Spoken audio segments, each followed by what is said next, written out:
Saya ingin kita baca ayat ini sama-sama, Yohanes 17 ayat yang ketiga. Kita baca sama-sama yuk. 3, 2, 1. Inilah hidup yang kekal itu, yaitu bahwa mereka mengenal Engkau satu-satunya Allah yang benar dan mengenal Yesus Kristus yang telah Kau utus. Pengenalan akan Kristus, pengenalan akan Tuhan, itu adalah hidup yang kekal. Berapa banyak saudara yang percaya bahwa engkau sudah beroleh hidup yang kekal?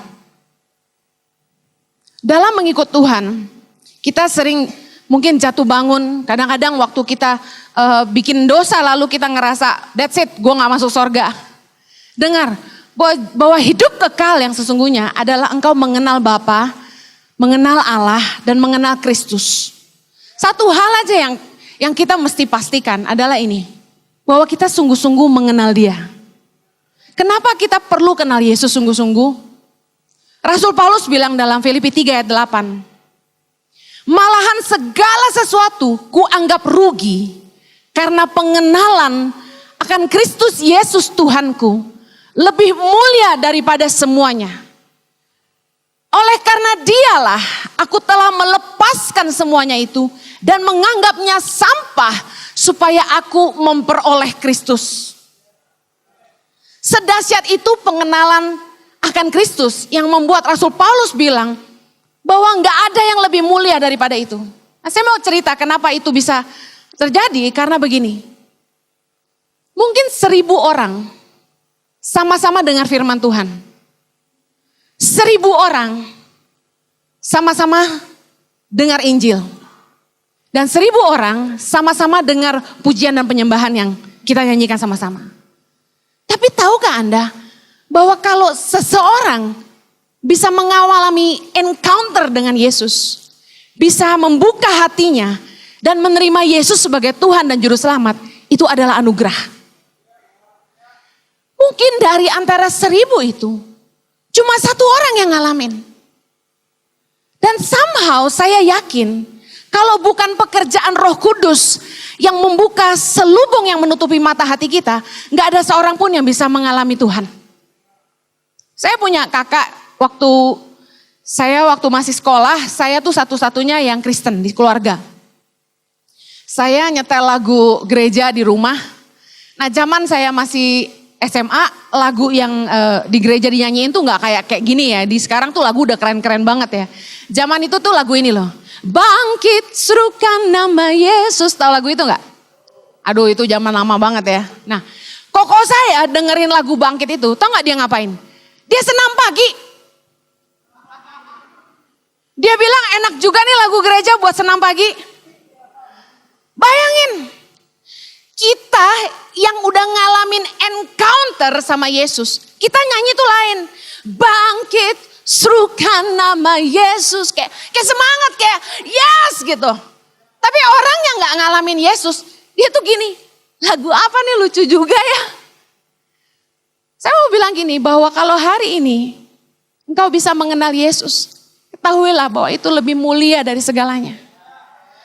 Itulah jaminan akan kekekalan. Tujuan hidup kita gak ada yang lebih penting daripada ini. Bahwa suatu hari nanti kita akan bersama-sama dengan Dia dalam kekekalan. Apa sih yang kita mau bawa? Gak ada. Satu-satunya yang paling mulia adalah pengenalan kita akan Yesus. Dan yang pasti begini, pengenalan akan Yesus itu yang mengubah kita. Betapa mulianya pengenalan akan Yesus. Yang percaya katakan amin. Kenapa kita harus memastikan bahwa kita mengenal Yesus dengan sungguh-sungguh? Karena kekristenan sesungguhnya itu bukan agama. Sejarah agama Kristen di dalam Kisah Rasul 11 ayat 26, murid-murid Yesus itu pertama kali disebut Kristen itu di Antioquia. Mereka bukan disebut beragama Kristen, bukan disebut penganut aliran agama Kristen, bukan. Mereka disebut Kristos. Apa arti Kristos? Bahasa Kristen di ayat ini dalam bahasa aslinya yaitu Kristos. Apa artinya? Kemiripan dengan Kristus. The image of Christ. Gambaran Kristus. Mereka disebut Kristos Karena murid-murid Yesus itu mirip sama Yesus. Nah, bagaimana kita mau semakin serupa dengan Yesus kalau kita nggak pernah kenal dia? Nah, malam hari ini saya mau share tentang pengenalan akan Yesus dalam sisi yang berbeda. Saya ragu Anda mencintai Tuhan kalau engkau nggak punya passion untuk mengenal dia sungguh-sungguh. Pernah nggak saudara kagum sama seseorang? Anda jatuh cinta banget sama seseorang. Pernah nggak? Yang pernah ngalamin katakan Waktu Anda jatuh cinta, Anda langsung Google dia. Zaman sekarang gitu loh. Anda langsung cari Instagramnya. Anda langsung follow akunnya. Anda langsung cari dia di Facebook mungkin. Anda cari di Google. Anda kayak pengen tahu nih orang. Gue pengen kenal dia lebih lagi. Dan kalau perlu Anda pengen lihat tampangnya bangun tidur kayak gimana sih. Anda browse. Ya, dikepoin IG-nya. Aduh signal payah. Dicariin.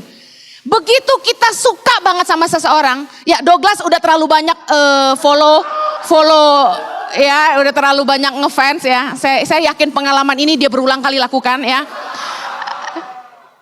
Coba inget-inget deh, waktu kalian jatuh cinta, waktu kalian ngefans sama seseorang, kalian pengen tahu, aduh tanggal lahir dia kapan ya?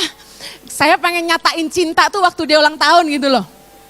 Terus kayaknya momen yang paling penting buat nganter bunga tuh waktu dia ulang tahun, ya gak sih? Udah gitu kita pengen tahu dia sukanya apa sih? Kalau es krim dia sukanya rasa apa ya?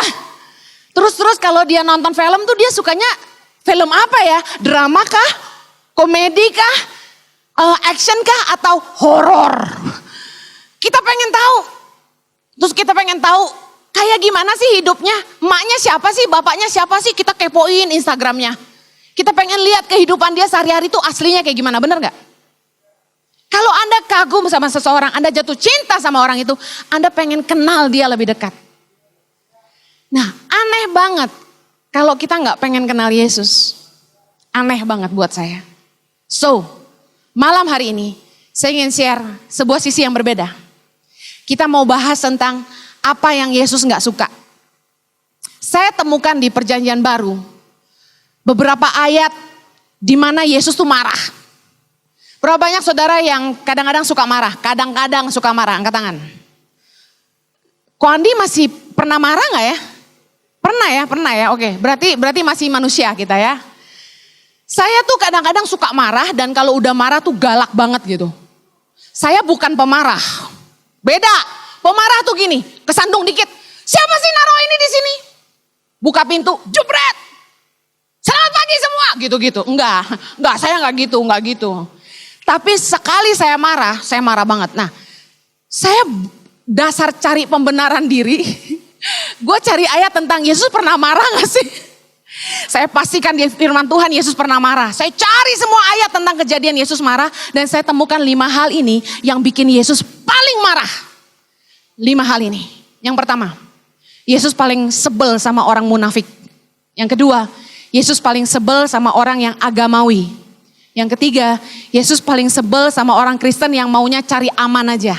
Yang keempat, Yesus paling sebel sama orang yang menyepelekan pelayanan anak. Yang kelima, orang yang mencari keuntungan dengan kedok pelayanan. Kita bahas sama-sama. Yang pertama, Yesus marah sama orang-orang munafik. Matius 23 ayat 26 baca sama-sama. Hai orang Farisi yang buta, bersihkanlah dahulu sebelah dalam cawan itu, maka sebelah luarnya juga akan bersih. Ayat 27, celakalah kamu hai ahli-ahli Taurat dan orang-orang Farisi, hai kamu orang-orang munafik, sebab kamu sama seperti kuburan yang dilabur putih, yang sebelah luarnya memang bersih tampaknya, tapi yang sebelah dalamnya penuh tulang belulang dan pelbagai jenis kotoran. Wow. Yesus paling gak suka sama orang munafik. Orang yang kelihatan bagus di luar, jelek di dalam. Yang kelihatannya benar, tapi sebenarnya hidupnya enggak juga. Satu hari saya pelayanan di sebuah gereja. Saya kenal dengan salah satu diaken di situ, salah satu penatua lah di gereja itu. Ternyata kalau kita mau tahu aslinya orang, duduklah bersama suster-susternya. Ada amin? Nah, ketika saya pelayanan di gereja itu, saya dikasih tahu bahwa salah satu penatua di gereja itu, orang ini punya jabatan dan kelihatan baik luar biasa, rohani lah. Tapi susternya cerita ke suster-suster yang lain, betapa pelitnya orang ini, betapa jahatnya dia di rumah. Mengerikan, hati-hati yang punya suster. Sustermu itu adalah penilaimu yang ulung. Ya, dengar, Yesus gak suka kita faking. Yesus pengen kita be real. Banyak orang yang, ayat 28 kita baca begini. Demikian jugalah kamu, di sebelah luar kamu tampaknya benar di mata orang. Tetapi di sebelah dalam kamu penuh dengan kemunafikan dan kedurjanaan. Ayat 33, hai kamu ular-ular, hai kamu keturunan ular beludak. Bagaimanakah mungkin kamu dapat meluputkan diri dari hukuman neraka? Lu bilang Yesus gak pernah marah? Lebih gawat dari saya kayaknya. Yesus marah, Yesus bilang mereka semua ular-ular beludak. Why? Karena Yesus gak suka orang yang faking. Yang kelihatannya benar di depan orang, padahal di dalamnya munafik dan durjana. Kita harus belajar gak munafik, karena Yesus gak suka orang munafik. Dalam beberapa ayat, gak cuma ayat yang tadi, Yesus tuh marah sama orang-orang munafik. Oleh sebab itu, integritas, ketulusan, dan kemurnian hati itu perlu kita jaga. Katakan amin. Yuk kita belajar sama-sama yuk, bagaimana caranya supaya kita gak jadi orang yang munafik. Yang pertama, belajarlah apa adanya. Jujurlah, terbukalah. Gak usah dikarang-karang, gak usah aneh-aneh gitu. Coba belajar jadi orang yang apa adanya. Saya kasih gambaran. Satu hari saya khotbah di salah satu kota di Jawa Timur. Waktu saya datang, saya kan mau khotbah kan hamba Tuhan duduk di depan dan di kursi kehormatan di depan. Lalu WL-nya mulai ngangkat suara. Ngomongnya gini nih, beda banget sama si LCC. Saudara-saudara, marilah kita mengarahkan hati kita kepada Tuhan.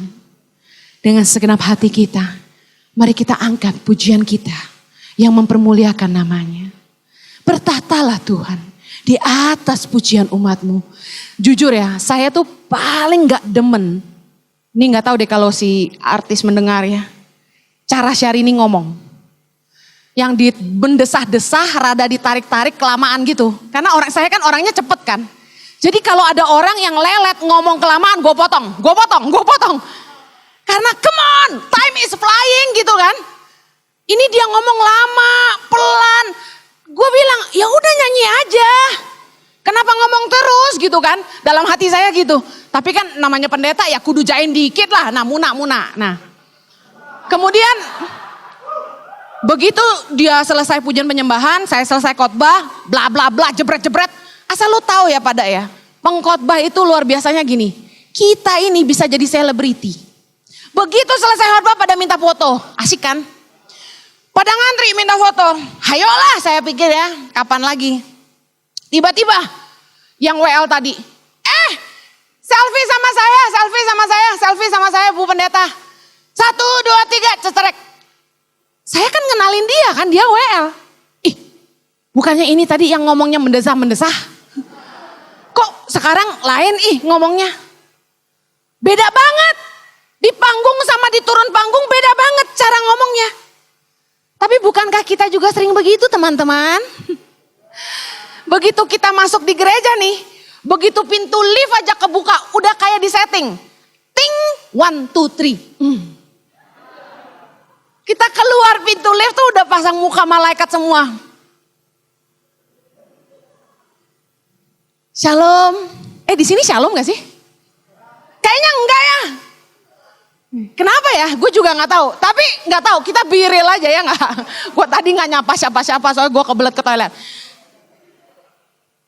Kita langsung pasang tampang. Shalom. Apa kabar? Apalagi ibu pendetanya yang pakai rok panjang. Apa kabar ibu pendeta? Baik-baik. Luar biasa. Semakin awet muda aja ibu pendeta. Puji Tuhan. Ibu pendeta, rambutnya bagus.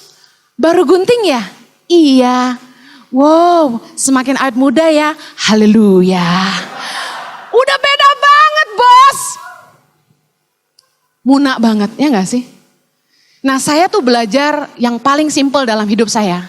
Apa adanya. Mau gue di mimbar ini, mau gue turun mimbar, gue ngomong kayak gini. Kayaknya gak ada bedanya, ya gak sih Douglas? Apa adanya aja, asal gak malu-maluin aja. Gue tadinya mau khotbah pakai jeans bolong-bolong di lutut. Tapi ada yang menghakimi gue di Instagram, langsung gak jadi deh. Gue kan mau ikut-ikutan Ko Andi, ya kan. Belajarlah tulus. Kalau kita gak mau jadi orang munafik, yang pertama tadi kita belajar apa adanya, jujur dan terbuka, siapa kita. Yang kedua, tuluslah. Mulut sama hati itu mesti sama. Jangan kita ngasih orang makanan, nih silakan dimakan, sok dimakan, dalam hati gini, jangan habisin ya. Gak boleh gitu. Mulut sama hati itu kudu sama. Jangan muna. Terus apalagi? Belajar berintegritas. Apa yang dilihat orang sama nggak dilihat orang mesti sama. Apa yang diajarin sama yang dihidupin mesti sama. Kalau enggak kita jadi orang munafik. Kah ini, terus gimana dong kalau misalnya tema yang dikasih ke gereja ternyata kita belum menang di situ. Ya lu ngomong sama pendetanya. Sorry, saya tidak menguasai materi itu. Percayalah Roh Kudus akan memimpin saya, kan gitu dong. Jangan ngomong yang lu sendiri gak hidupin gitu. Belajar berintegritas. Yang berikutnya, menjaga kemurnian hati. Orang kalau gak mau munafik hatinya harus murni. Gimana jaga hati kita murni? Jangan menyembunyikan dosa. Jangan menyembunyikan motif jahat. Jangan pernah berprasangka buruk sama orang gitu, disimpan dalam hati. Dan jangan nyimpan dosa. Akuilah dosamu maka engkau akan sembuh, kata firman Tuhan. Salinglah mengaku dosa, saling mendoakan, Anda akan sembuh. Ketemu sama mentormu dan ngakulah salah. Satu hari saya sebagai, ini jujur ya, ini sebagai hamba Tuhan, bukan berarti saya gak pernah salah loh. Saya tuh ada hal di diri suami saya yang kegiatan dia sih, bukan di dalam dirinya. Kegiatan dia yang saya gak suka gitu. Saya gak suka karena buang waktu buat saya dan saya bilang sama dia, please prioritas dong, ini lebih penting, yang itu gak usah. Tapi dia ngotot mau jalanin itu dan satu hari saya marah keras. Saya marah keras, kenapa saya marah keras? Karena terlontar kata-kata yang begitu menyakitkan dari suami saya dan saya langsung marah. Kayaknya selama kami nikah 15 tahun dari 2003, kayaknya baru sekali-kalinya itu saya tuh sampai marah tidak terkontrol, saya ngamuk gitu. How come you say that word gitu? Kok bisa-bisanya ngomong kata-kata seperti itu tuh sakit banget buat saya dan saya marah sama dia. Nah dengerin ya, udah jadi hamba Tuhan masih bisa gitu. Dan saya langsung malam itu saya sedih banget gak bisa tidur. Kenapa saya kayak gitu sama suami saya sedih gitu. Saya langsung besok ngomong sama Kowing ya, karena Kowing mentor rohani kami. Bapak rohani lah. Saya bilang sama Kowing semuanya, saya bilang saya gak bisa kontrol emosi saya marah sama Jojo dan saya jahat banget ke Jojo. Untuk pertama kalinya kayaknya saya serang dia dengan segitu jahatnya gitu. Saking saya marah gitu. Saya bilang kok saya luka banget gitu. Jadi saya serang suami saya. Saya ngaku ke pemimpin rohani dan akhirnya saya sama Jojo berdamai dan kami pulih. Dan saya kasih tahu, itu penting. Kita bikin salah dan gak usah malu gitu. Waduh nanti apa kata orang, loh gak penting kata orang. Yang penting di hadapan Tuhan lu gak nyimpen dosa. Itu dosa loh jahat sama suami sendiri.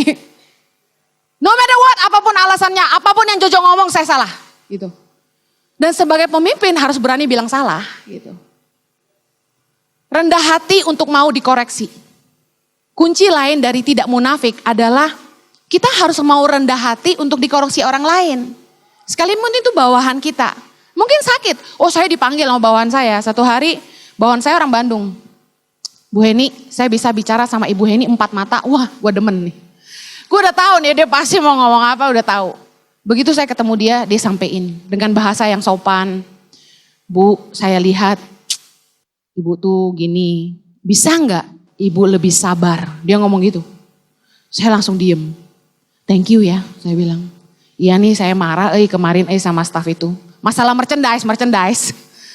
Marah saya. Kalau staff tuh kerja nggak sepenuh hati itu saya marah gitu. Karena ini nasib 5.000 anak kan. Saya bilang, nggak sungguh-sungguh, hajar sama saya. Pokoknya kemarahan saya sebegitunya sampai saya paling nggak suka orang tuh menganggap enteng pelayanan gitu.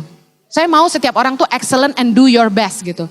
Dan kalau salah ya harus perbaiki, jangan salah terus dan menganggap enteng itu kan bukan urusan gua. Nggak boleh gitu.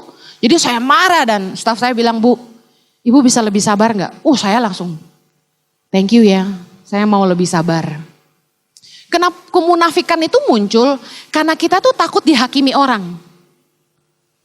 Loh, kita tuh munafik kenapa? Tuhan bilang tadi, Yesus bilang gini, kamu ingin kelihatan benar di depan orang. Jadi engkau munafik. Nah kalau kita nggak takut kesalahan kita diketahui, mungkin buat beberapa orang, Ciheni tuh aduh malu-maluin banget. Masa ngeceritain masalah dia sama Ko Jojo di mimbar gitu. Buat saya gini loh, supaya kalian belajar, this is real. Nggak faking, bahwa saya sama Jojo bisa salah dan terus gimana gitu. Apakah kita menyerah gitu kan. Nah masalahnya saya nggak peduli nama baik saya pengen Yesus itu nyata bahwa dia berkarya hebat di hidup saya. Kita harus rendah hati untuk mau ditegur orang gitu loh. Kalau kita selalu maunya dipuji, Ciheni bagus, Ciheni mau bagus. Buat apa gitu. Lebih baik kita terbuka, kita ngaku waktu saya salah. Saya salah. Do you get me? Next one. Yesus itu spend 90% hidupnya di rumah. Ini menarik. Ini ada hubungannya dengan kemunafikan. Mari kita lihat ya. Yesus katakan dalam Lukas 3 ayat 23. Memulai pekerjaannya. Itu usianya berapa? 30 tahun. Nah Yesus naik ke surga umur berapa? 33,5 tahun ya, exactly-nya. Berarti Yesus melayani dunia di luar rumah itu berapa tahun? 3,5 tahun. Which is only 10% of his lifetime. Yesus naik ke surga umur 33,5 tahun, dia melayani umur 30. Berarti cuma 10% yang Yesus pakai buat pelayanan keluar. 90% masa hidup Yesus, Alkitab tidak jelaskan secara rinci, tapi ada 2 ayat ini yang connecting, bahwa dia pulang dan tinggal dalam asuhan mereka, lalu baru muncul di ayat Lukas 3:23 bahwa Yesus memulai pekerjaannya. Jadi saya bisa pastikan dalam sejarah bahwa Yesus lebih banyak bersama keluarganya. Jadi berkat bagi keluarganya. Kenapa begitu? Karena family shapes the real you. Anda akan jadi orang yang gak munafik kalau Anda bisa jadi teladan di rumahmu sendiri. Karena di rumahlah kita jadi apa adanya. Di rumahlah kita gak punya kepalsuan. Di rumahlah kita jadi siapa kita sebenarnya. Dan kalau di tempat di mana kita bisa jadi kita yang sebenarnya. Dan di situ kita bisa jadi berkat.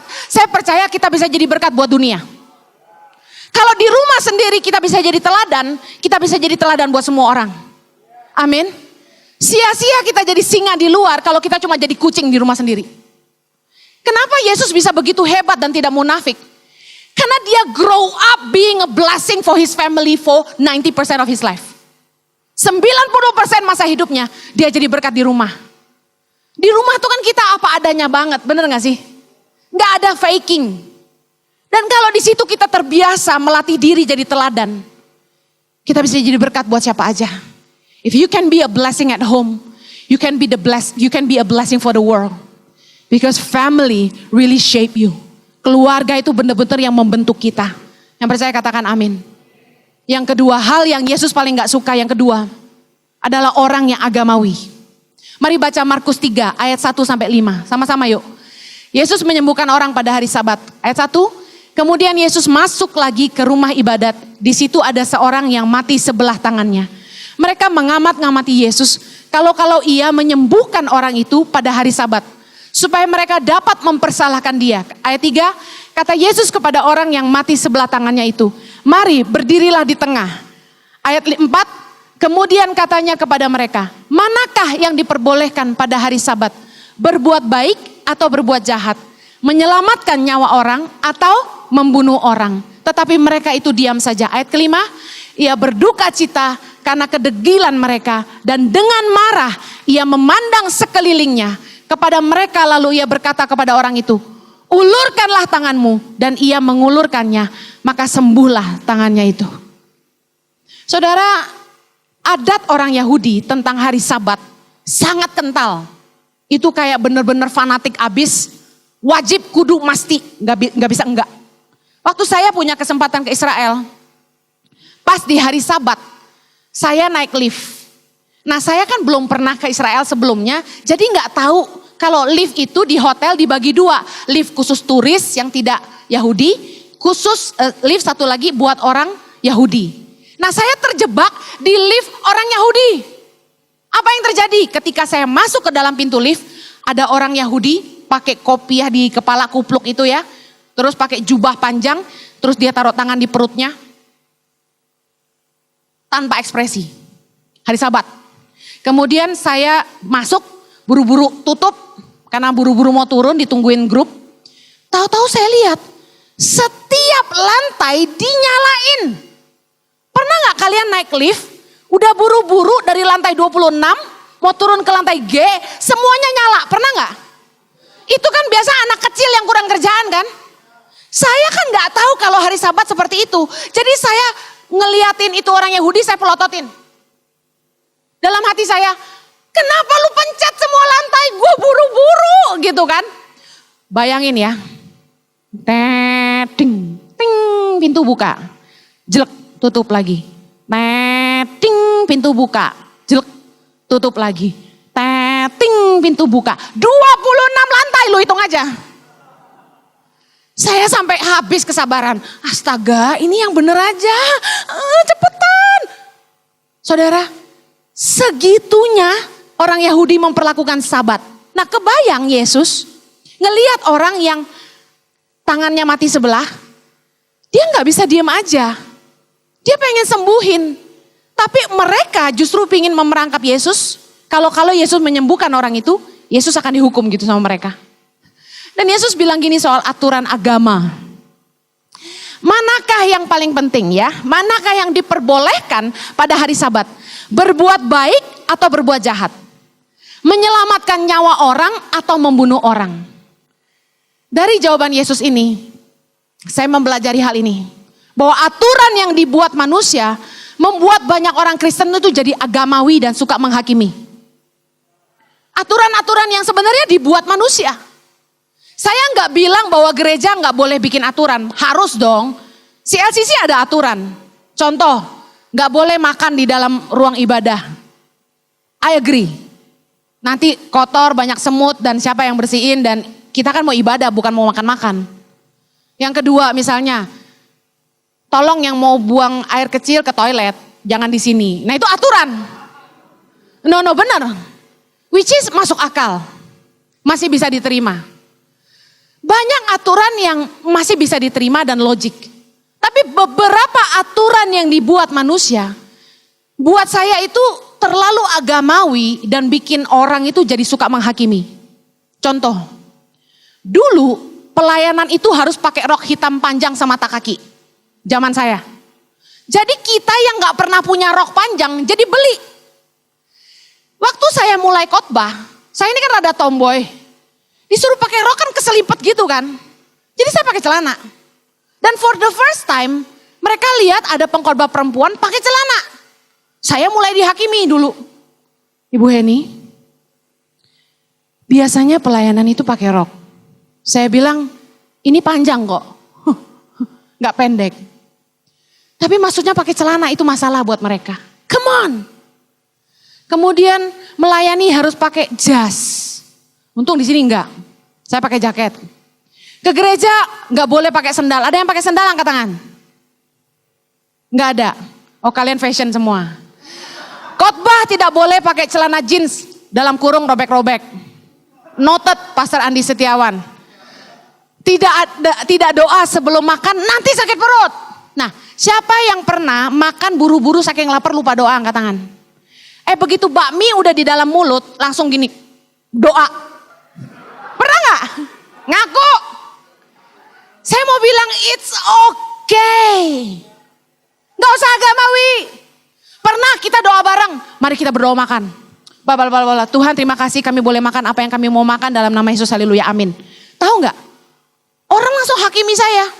Itu doa orang lapar. Apaan sih?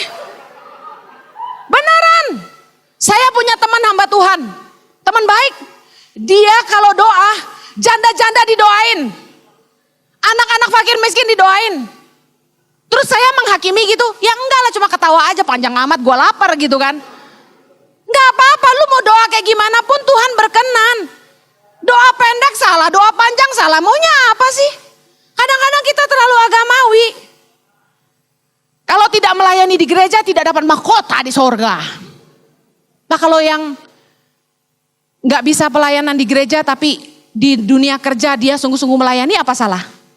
Tuhan perhitungkan pelayanan itu adalah hidup kita. Apa saja yang kita kerjakan, emak-emak ngurus anak di rumah, nyuci baju, bersihin rumah, masak buat suami, itu pelayanan. Hidup kita adalah ibadah, amin. Kalau mau berdoa harus mandi yang bersih. Coba, saya ini dari tadi pagi baru mandi sekali ya. 2 kali lah tadi siang saya sempetin siram badan baru ganti baju sebelum kesini. Lah kalau kita harus mandi dulu baru doa, menurut saya itu aturan dari mana gitu loh. Ayatnya di mana? Beneran ada aliran yang begitu. Mesti kudu mandi bersih terus pakai baju putih katanya. Aduh sesat gerejanya. Kalau mau ikut Yesus harus begini, harus begitu. Tidak boleh nonton bioskop. Kampungan loh.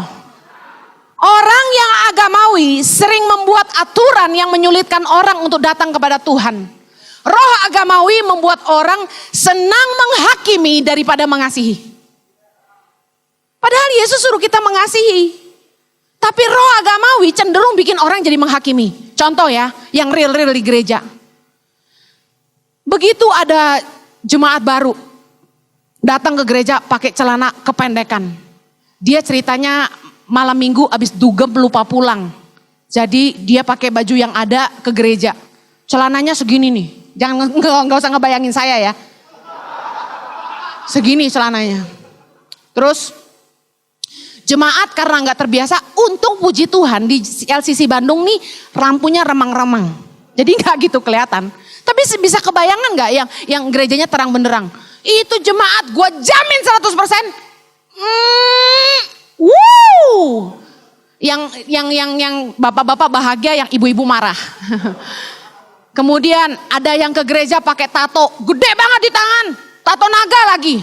Itu kita dari naruh tas di kursi, begitu dia duduk di situ kita langsung angkat tas kita dan pindahin ke depan kita. Takut dicolong HP gue. Kita tuh secara nggak sadar, kita udah di brainwash. Kita selalu menilai orang yang datang ke gereja. Begitu dia pakai baju nerawang dikit, kita langsung gini, ih, nggak ada yang lebih sopan apa? Ada yang komen di Instagram saya bilang gini, apa penghormatan kita kepada junjunan kita? Kalau ke gereja pakai celana bolong-bolong, aduh. Saya pikir ini pasti dari gereja yang agamawi abis nih. Dengar umat Tuhan. Gereja ini bukan tempat orang benar. Gereja ini tempat orang-orang yang butuh Tuhan. Lah kalau mereka masih mau datang ke gereja, lu mesti bersyukur. Jangan malah dihakimi. Harusnya mereka dikasihi. Everybody welcome. Saya bersyukur ada something different about CLCC, bahwa gereja ini tuh paling apa adanya. Bener. Saya tahu nggak, satu-satunya gereja yang ibu gembalanya paling nggak agamawi itu Kak Nining. Dia nggak ada kan ya. Anyway, tahu nggak? Kelihatannya kayak gimana gitu ya buat orang-orang lain ya. Tapi buat saya itu breakthrough. Ada orang yang mau tampil apa adanya, nggak takut dihakimi, dan itu membuat nilai-nilai ini turun ke semua. Jadi kita nggak ada yang saling menghakimi dengan cara berpakaian kita. Lu mau pakai tank top ya emang gue pikirin, yang penting lu cari Tuhan ke sini. Masih bagus orang mau datang ke gereja cari Tuhan daripada mereka tidak mau dengar Tuhan sama sekali. Amen. Mari kita belajar. Kita tuh nggak bisa mengasihi orang Kalau kita nggak berhenti menghakimi mereka, amin. Catat baik-baik omongan Yesus. Menyelamatkan orang lebih penting dari aturan agamawi. Jangan menghalangi orang datang kepada Tuhan dengan semua aturan kita. Mari lihat cara Yesus. Kita jangan sok lebih hebat dari Yesus. Kita belajar sama Yesus. Lukas 19 ayat 5. Ketika Yesus sampai ke tempat itu, ia melihat ke atas dan berkata, Zakeus segeralah turun, sebab hari ini aku akan menumpang di rumahmu. Ayat 6. Lalu Zakeus segera turun dan menerima Yesus dengan sukacita. Ayat ke-7. Tapi semua orang yang melihat hal itu bersungut-sungut. Katanya, ia menumpang di rumah orang berdosa. Siapa yang dihakimi coba? Yesus. Bayangin, Yesus dihakimi sama orang-orang yang mengidolakan dia. Bicara soal apa? Orang-orang yang hidupnya kayaknya udah deket banget sama Tuhan. Itu hati-hati, saya mau bilang. Jangan sok rohani, Anda akan cenderung menghakimi. Salah satu tanda kesombongan rohani adalah kita cepat menghakimi orang dan merasa diri paling benar. Kayaknya kalau udah bahasa roh, menghakimi orang yang gak berbahasa roh. Buat apa?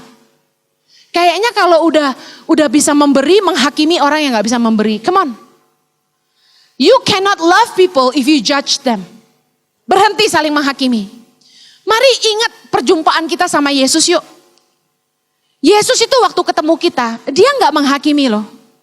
Dia menerima kita apa adanya. Dia mengampuni kita atas kesalahan kita. Dan satu hal yang membuat saya ikut Yesus sampai hari ini. Dia selalu memberi saya kesempatan berubah. Kita kan mau sempurna seperti Yesus. Tapi dalam perjalanan tidak semudah itu bukan? Bayangkan kalau Yesus selalu menghakimi kita. Kita ada di mana hari ini? Jangan menghakimi orang lain. Terima dulu orang apa adanya. Ampuni kesalahan mereka. Belajar kasih mereka kesempatan. Sama seperti Tuhan telah kasih kita kesempatan yang sama. Amen. Yang berikutnya. Yesus paling gak suka orang Kristen yang selalu cari aman. Mari lihat Markus 8 ayat 31 sampai 34. Baca sama-sama. Kemudian mulailah Yesus mengajarkan kepada mereka bahwa anak manusia harus menanggung banyak penderitaan dan ditolak oleh tua-tua, imam-imam kepala dan ahli-ahli Taurat. Lalu dibunuh dan bangkit sesudah 3 hari. Ayat 32. Hal ini dikatakannya dengan terus terang. Tetapi Petrus menarik Yesus ke samping dan menegur dia. Mari lihat ayat yang berikutnya. Maka berpalinglah Yesus dan sambil memandang murid-muridnya. Ia memarahi Petrus katanya, enyahlah iblis, sebab engkau bukan memikirkan apa yang dipikirkan Allah, melainkan apa yang dipikirkan manusia. Ayat 34. Lalu Yesus memanggil orang banyak dan murid-muridnya dan berkata kepada mereka, setiap orang yang mau mengikut aku, ia harus menyangkal dirinya, memikul salibnya, dan mengikut aku. Dengar baik orang Kristen. Yesus paling gak suka orang Kristen yang cuma mau hidup enak aja. Kalau berkat melimpah, Tuhan baik. Kalau pacar dapat, Tuhan baik. Kalau nikah langsung dapat anak, Tuhan baik. Kalau bisnis rame, Tuhan baik. Kalau banyak berkat melimpah, Tuhan baik. Tapi giliran menghadapi ujian, tantangan, aku gak mau, Tuhan gak baik. Langsung berubah. Tuhan, kenapa begini? Aku sudah berdoa, kenapa dia tetap tidak mau? Tuhan, aku sudah jomblo umur 35. Kenapa gak datang-datang Tuhan? Aduh, kok sakit hati? Jangan. Tuhan, kenapa bisnis aku digoncang? Kita nangis. Nangis boleh. Dengar. Tapi saya kasih tahu. Setiap orang yang mau ikut Yesus harus menyangkal diri, pikul salib dan ikut Yesus. Itu gak gampang. Bicara soal apa? Kita harus belajar bahwa seorang pemenang kehidupan itu tidak takut menghadapi tantangan dan tidak cari hidup yang gampang. Orang-orang yang selalu mencari jalan yang mudah tidak akan belajar apa-apa. Orang yang hanya mau gampang aja, selalu mencari jalan yang mudah, gak akan pernah belajar apa-apa. Saya mau kasih tahu, iman kita bertumbuh adalah ketika kita mengalami bagaimana Tuhan menolong kita. Hari ini saya bisa rest di dalam Tuhan. Berserah penuh. Karena saya telah melihat penyertaannya yang luar biasa. Kalau kita nggak pernah ngalamin pertolongan Tuhan. Kalau kita nggak pernah ngalamin pergumulan yang begitu lama dijawab Tuhan. Cerita apa yang kita punya dengan Tuhan? Dengar, jangan selalu jadi orang Kristen yang cengeng. Self pity, mengasihani diri sendiri. Ketahuilah bahwa kesulitan membuat kita kuat, katakan amin. Daud berkata, terpujilah Tuhan gunung batuku yang mengajar tanganku untuk bertempur dan jari-jariku untuk berperang. Lihat, kita ini dilatih Tuhan untuk berperang. Kita harus menang. Bagaimana mungkin kita bisa jadi pemenang di dalam Tuhan kalau kita nggak mau menghadapi tantangan? Orang yang mengasihani diri sendiri nggak akan melihat kekuatan yang ia miliki. Yesus bilang gini, lompat, enggak ah. Lompat, saya nggak bisa. Lompat, nggak mampu. Dengar, kita nggak akan pernah sadar kekuatan yang Tuhan tanam dalam hidup kita kalau kita nggak pernah melangkah. Waktu saya ngambil keputusan pulang ke Indonesia 2006, dikira gampang. Susah banget. Stres banget. Setahun penuh saya stres. Gak punya duit. Gak tahu mau tinggal di mana. Anak 2, masa depan kami gimana, gak jelas. Tapi dengar, untuk apapun yang Tuhan mau dengan hidupmu, engkau harus berani percaya Tuhan. Saya mau bilang gini, God can use anyone, even your enemies. And God can use anything, including your problem, to bring you to His perfect plan. Bahwa Tuhan sanggup memakai siapapun termasuk musuhmu. Dan Tuhan sanggup menggunakan apapun termasuk masalahmu. Untuk membawa engkau masuk dalam rencana yang sempurna di hadapannya. Amin. Jangan pernah takut menghadapi tantangan. Ekonomi lagi sulit Kak Heni. Tenang. Restoran lagi sepi Kak Heni. Saya kasih saran buat teman-teman yang punya usaha bisnis yang lagi lesu. Mungkin Tuhan lagi kasih kamu pit stop.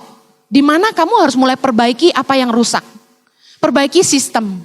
Upgrading yourself. Renovasi tempat. Kalau rame kan gak bisa dilakukan. Dan jangan-jangan udah ada tikus.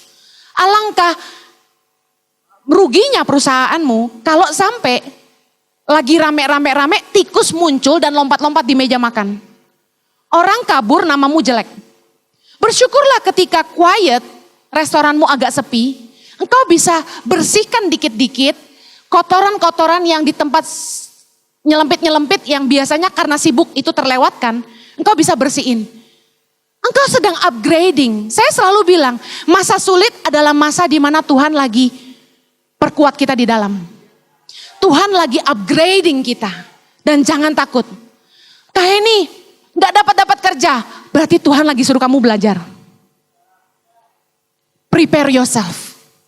Orang yang mau dipakai Tuhan harus berani menghadapi tantangan. Orang Kristen zaman sekarang menyedihkan. Parkir susah gak mau ke gereja. Gereja panas gak mau ke gereja. Gak ada LED-nya, gak keren, pindah gereja. Kursinya keras, gak kayak bioskop, gak mau ke gereja.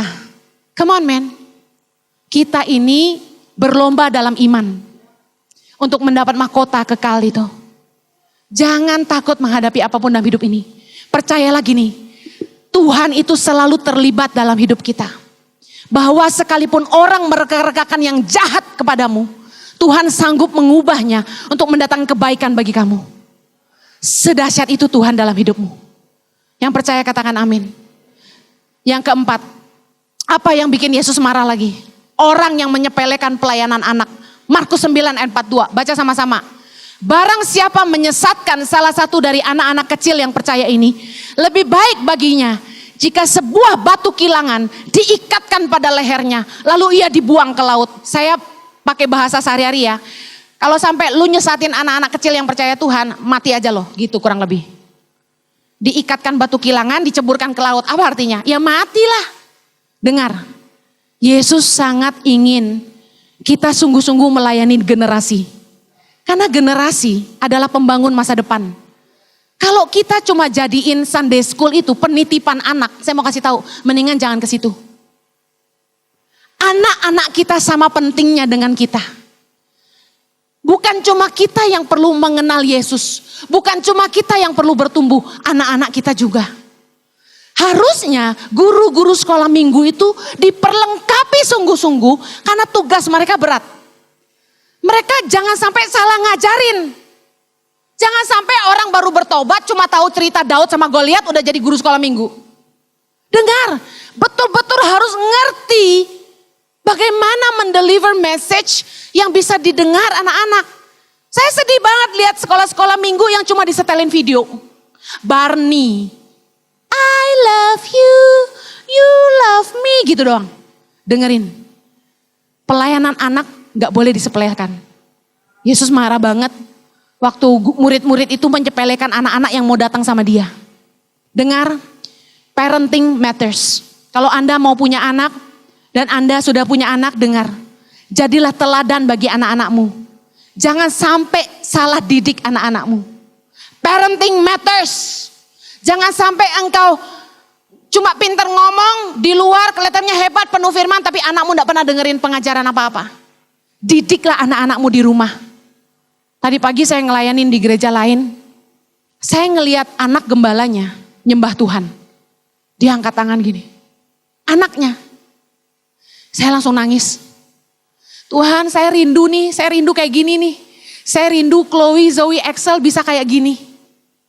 Bisa kenal Tuhan sungguh-sungguh. Cuma itu doang yang saya mau Tuhan, cuma itu deh. Keselamatan buat anak-anak saya Tuhan. Pastikan anak-anakmu kenal Yesus. Hanya itu harta yang paling berharga. Selebihnya hanya tambahan dari sorga. Amin. Yang terakhir, Yesus paling marah sama orang-orang yang mencari keuntungan dengan kedok pelayanan. Saudara tahu dalam kisah Markus 11 ini, Yesus menjungkir balikan meja-meja penukar uang dan pedagang-pedagang merpati. Pernah baca ayat ini ya? Dengar ceritanya Yesus marah di bait Allah. Kenapa Yesus marah sama pedagang-pedagang itu? Ceritanya gini, setiap tahun secara tradisi, orang Yahudi itu merayakan Paskah di Yerusalem, di bait Allah di Yerusalem. Nah mereka punya tradisi, orang-orang Yahudi dari berbagai penjuru dunia itu diaspora datang ke Yerusalem untuk merayakan Paskah. Paskah itu memperingati bangsa Israel keluar dari Mesir. Nah ketika mereka masuk ke bait Allah, mereka harus membawa korban persembahan, nah biasanya burung merpati. Nah karena mereka datang dari berbagai penjuru dunia, nggak mungkin mereka nenteng-nenteng merpati dari mana-mana.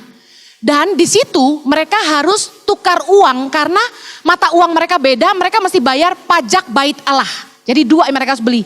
Pertama burung merpati, kedua tukar uang untuk bayar pajak bait Allah. Nah karena kebutuhan ini, para ketua-ketua di situ mengizinkan pimpinan bait Allah, mengizinkan pedagang burung merpati sama penukar uang untuk buka meja di depan bait Allah, ya berdagang. Nah, sesungguhnya dalam prakteknya para pedagang itu bekerja sama dengan pimpinan bait Allah. Yaitu mereka mengambil untung berlipat ganda dari hewan-hewan korban. Nah, dibagi dua antara pedagang dan pimpinan bait Allah. Nah, untungnya gede banget sampai hewan korban itu dijual 3 kali lipat lebih mahal. Dan menurut sejarah, korbannya itu ada yang cacat. Kalau cacat kan lebih murah harusnya. Tapi mereka jual. Padahal sebenarnya persembahan korban itu nggak boleh cacat. Dan mereka tukar uang di situ. Nah, kenapa Yesus marah? Karena mereka mengatasnamakan pelayanan bait Allah hanya untuk mencari keuntungan. Nah, ini yang menjadi alasan kenapa saya sama Jojo tidak mau ambil gaji dari Tangan Pengharapan. Saya khawatir, saya salah di mata Tuhan. Ketika pelayanan yang Tuhan percayakan kepada saya yaitu untuk menolong orang miskin, uang donasi buat orang miskin saya pakai buat saya sendiri gitu. Saya khawatir, jadi saya nggak mau. Yang kedua, saudara tahu tiap kali kita pelayanan kita selalu bawa kaos sama batik Tangan Pengharapan, yang mana setiap merchandise-nya itu ngasih makan 10 anak-anak. Nah, satu kaos itu untungnya nggak banyak. Nah kalau misalnya harus saya ambil persenan lagi satu kaos 5.000 perak buat saya, lah kan berarti jatah makan anak-anak berkurang. Nah saya nggak mau, karena saya tahu ayat ini. Kalau saya buka meja di depan, itu untuk keuntungan saya sama seperti mereka, bisa paham. Tapi saya nggak mau ngambil untung, Karena nggak boleh. Ini murni buat pelayanan gitu loh.